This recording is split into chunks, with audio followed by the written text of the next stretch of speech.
This is Carl at National RV Detroit, and I'm going to walk you through this 2021 Forest River Flagstaff SE 206 STSE.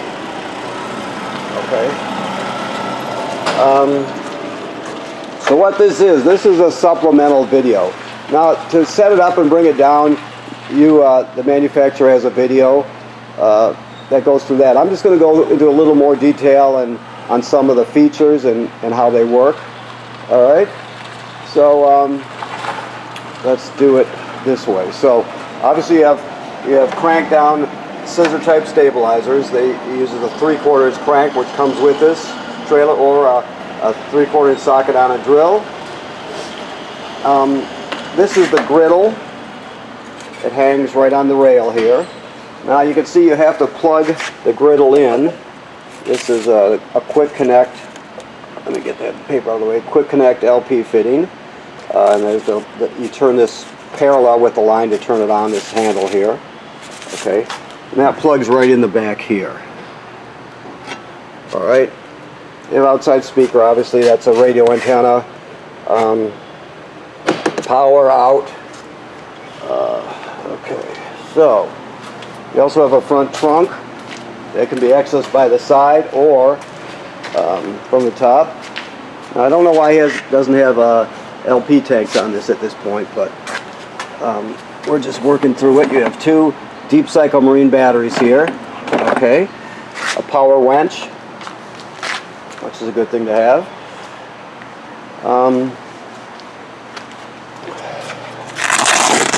You see this green tension line here. When this gets taut like it is now, that means it's up to the proper height. What that's really for is to make sure that you have it for the proper height for the door to fit. So that's important. All right, so you have a water heater right here, gas water heater. It's empty right now. The drain. So and also the valves in the back, the bypass valves, are in bypass mode. So there's antifreeze in the system. The water heater's bypassed, and it's empty right now. Okay. Never run the water heater without water in it. Always make sure it has water in it before you turn it on. Okay, you have a sprayer here, and the handset is inside the trailer. Okay. This is the sink drain right here. You hook a 3/4, just a basic regular garden hose fitting here, and you could make up a hose, go to Home Depot or Lowe's or any hardware store and get all the pieces. Make it as long as you want, so it'll go to a drain or to a 5-gallon bucket or whatever you want to do. All right, so this is the controls for the refrigerator. Now, this panel here obviously fits right here. When these are horizontal, they're locked. Just so you know, you have to turn them vertical to pull them off. So, the thing to know is that this works on 3 energy sources. It'll work on 110 AC, which is the most common. It'll work on 12-volt DC. And then it'll work on LP gas. So it says right here on this sticker here, never double up on energy sources. So you just use one energy source at a time. Don't never use two. So to turn it on, you're just going like this. Okay. It takes a long time to reach operating temperature because it's gas absorption. So keep that in mind, that you want to start it the day before is good. Give it a good 24 hours. Although in 8 hours it should be ready to go. But you start it the day before. Now if you're pulling it down the road, you would use the 12-volt because it'll run off the battery, and the battery's being charged by the alternator. Now if you're out in the middle of nowhere, you can light this on gas. You would just go to high. You can see that. You put this little spy hole cover up here.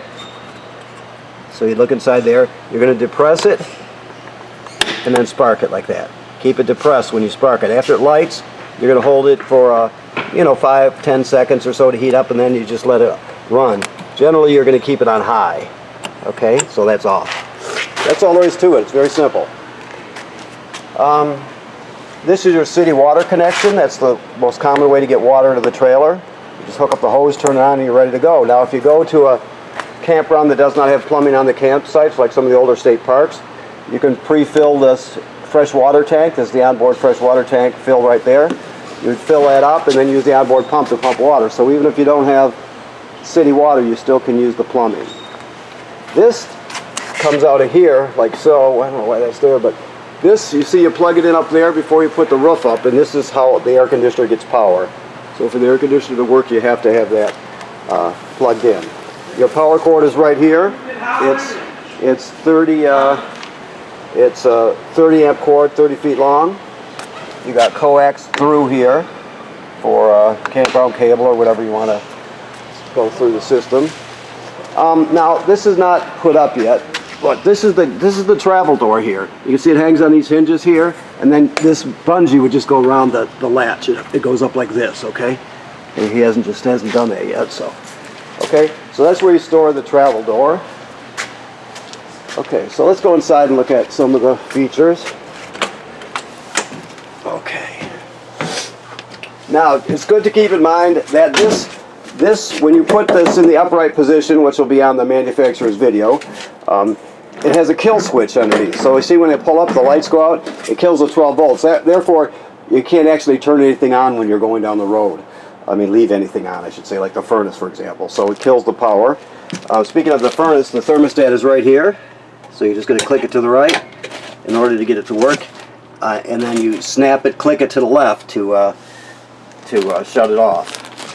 This is your gas water heater right here. You just flip that switch on and it'll light. Of course, that's a refrigerator. And that is your furnace right there. That's a spatula, and there's your handset for your sprayer. Okay. Also, we have a light, a table extension here.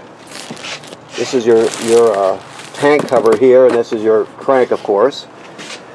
All right. The range top, you just turn it to on and spark it with a lighter to light it. Okay.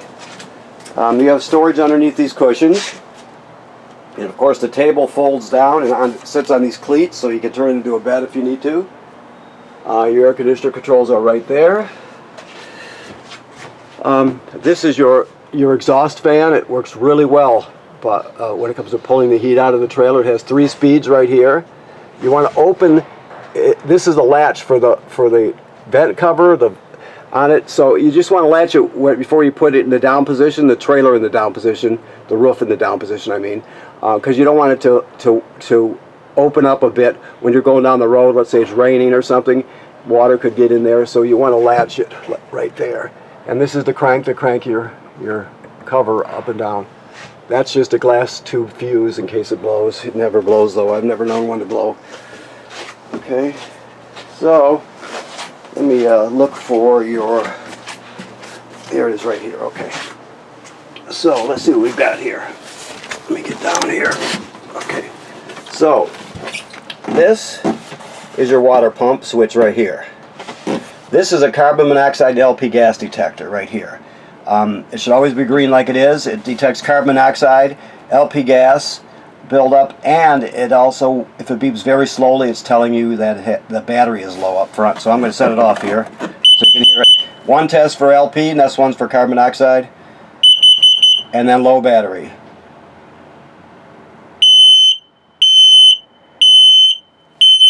Okay, and then back to green. It should always be green. Obviously, if it goes off, you want to take everybody outside, open the door, shut the gas off, figure out what's going on. All right, so this here is an inverter. It's on right now. We're going to shut it off. There it goes off. So inversion is converting 12 volt DC over to 110 AC. So it inverts from using your 2 batteries up front. It can invert that to 110 AC. Now, I think the power converter is probably over here, so let's look. Yes. So hopefully you can see this okay. This is your power converter here. Let me get in a better position. So this does just the opposite of the inverter. This converts AC to DC power. So it takes 110 AC here. You see circuit breakers. It converts it to 12 volt DC, and you have fuses here. Both of them are labeled here. So it converts. Also, it's a battery tender, so it'll sense how much energy your 2 batteries need. As long as you're plugged in, it'll keep the batteries charged. Okay. So you convert power, which is going from AC to DC, and you can invert, which goes from DC to AC. When you turn that on, you invert. You don't leave it on all the time. You do that only when you need to invert. Now this here, let me get down here. I wish I could get a better, let me try this here. Oh, that's still not good enough. Okay, let me get down here. Sorry about the camera work. Alright, so there's not two batteries on this one, right? Because they're wired together, so you just double the storage capacity, right? It still stays at 12 volts. So this is your battery here. It's saying that this is a gel battery, which is not accurate, so I'm going to change that right now for you, if I can. Okay. Let me just run through this. So this is your solar panel. So you can see the sun is pointing towards the panel. That's showing amp hours there. You've got 13.2 volts in your batteries, which is good.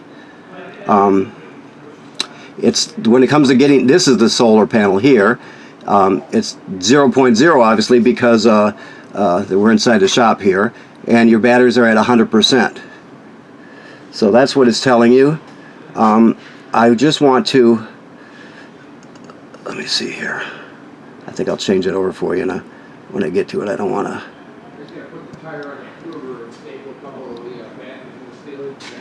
Well, I'll do that when I'm not down here holding the camera anyway. I'm just going to change this to flooded for the battery. It doesn't really matter. It doesn't affect anything. It just tells you what kind of batteries you have. Although these are sealed batteries, you still can open, you know, if you take a screwdriver, you could open the fill cover on them. So we consider them flooded, okay? Okay, so it does those three things.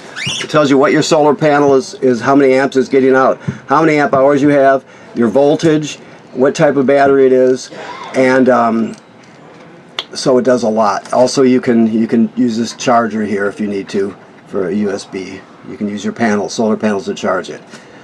Okay, so inverter here going from 12 volt DC to 110 AC, and then on this power converter over here, you're going the other way. You're going from 110 to 12 volt DC. This one you're going from 12 volt DC to 110 AC. I hope I said that right. Okay. Hopefully you can see that all right. There should be more light in here, but I didn't set it up with more light, so I'm sorry. All right, so let me look around and see if I've forgotten anything else here. There's one GFCI plug in here, and all the plugs will be wired through it, because it's probably underneath here. Let's see. I'm going to set the camera down for 1 second.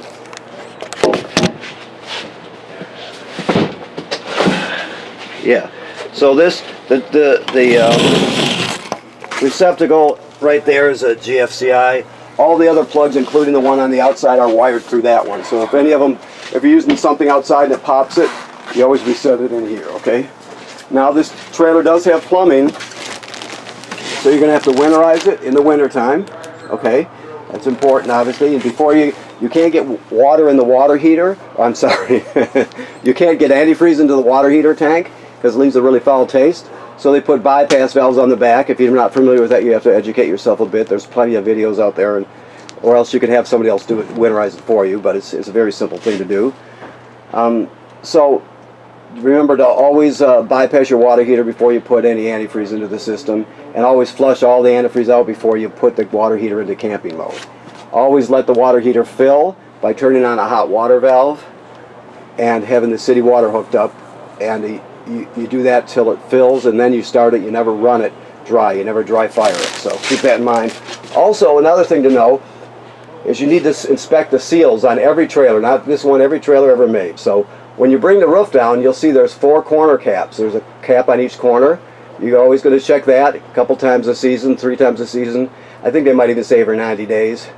The roof vent, you'll check the seals around that. And on the sides of the trailer, every place you see caulk from the manufacturer, on the corners and on the bottom seam and all that, you're always going to check that and make sure it's good and tight. If it starts to crack or separate, you take care of it immediately. You don't use caulk from a hardware store. You have to use, in this case, it's clear ProFlex. So you use the right stuff. It's only $10 or so for a caulk tube of it, so it's not expensive. But with all trailers, they have to be sealed. Otherwise, eventually they'll crack because it does shift down the road, and the seals will sort of separate. Maybe in a few places, usually at a corner area, but odds are you could go for years without having to touch it up. But you always want to inspect it regularly to make sure that you don't need to touch up the caulk. That way, it'll always be bone dry inside. You'll never have water in the building materials. And like I said, I'm not talking about this trailer specifically. All trailers. If you own a trailer, you have to inspect the seals. So keep that in mind. Now, one other thing here. Obviously, this is your radio, and it has Bluetooth and all the normal things you would expect. You can stream off this USB here. But there's another function here. This is called the Wi-Fi Ranger, this switch right here. The Wi-Fi Ranger is on the roof, and basically it has two functions. It has the free function, is what most people use. And you can see, if you look at this sticker here, you probably can't see it, but you can look at it when you get in here. The top line is the name of your Wi-Fi Ranger. So when you go to your phone or tablet, you'll basically look for this name right here on the top line, and that's you. All right, so you'll put in a password for all your family's devices, so it hooks up automatically to that, right? Then the bottom line is an IP address for the Wi-Fi Ranger. So when you go log on to that, you'll see everything the Wi-Fi Ranger sees. Then you would pick out let's say the campground Wi-Fi, and you would hook up to that, right? So you really only have to hook up the Wi-Fi Ranger. You don't have to individually do all your devices, right?